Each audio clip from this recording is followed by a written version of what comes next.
ready to begin the preparation process for painting the room. And so that's going to involve a few tools and supplies. We're going to give you a brief description of these supplies so you understand how they can help your job go a lot quicker and get a much better result. Now we've removed our outlet covers and we've covered the floor. We've got our furniture covered up, and now it's time to prepare the walls. And this is going to include sanding to remove any imperfections that are on the wall, and also we're going to have to patch and repair any holes or damage to the walls. Then our next step will be to go to the trim and sand that and prepare it, and then we'll begin to caulk. So we're going to show you the tools for those three specific first steps in the preparation procedure. Of course, to sand the walls, we can do something as simple as a piece of sandpaper on your hand.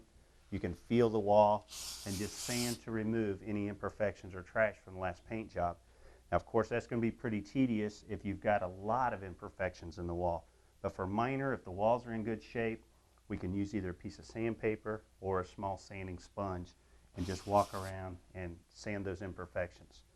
We like the Norton 3X sandpaper. This is a special abrasive designed not to gum or get sticky when we sand acrylic paints, and this is a common problem, especially when we get into our trim.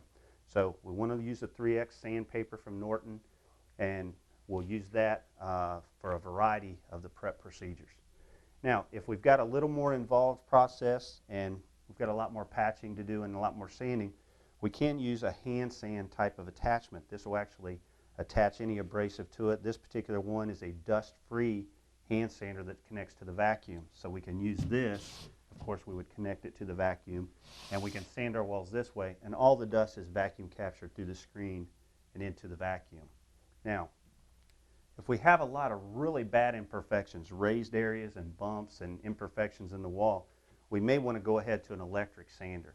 Now, this is the FS 500 from Black & Decker.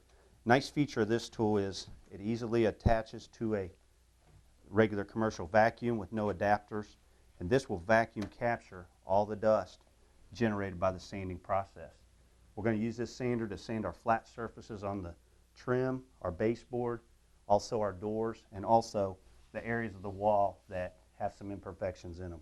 So this is a good, quick way to get the walls smooth before we apply our patching material. If we have large bumps and imperfections on the wall, typically when we drag our patching material over, that'll raise up. And so we want the walls very smooth, get all the high points off the wall, and then we'll go back and fill in the low spots. We'll do a final sanding, prime the walls, and then we'll go to our next step. Now, if we have a room that's very bad shape and a lot of walls to sand, we've got a great tool available, and that is the Porter Cable 7800 wall sander. Now, this is used for both sanding pre-paint, prior to painting, to smooth the walls. This has got a rotating head.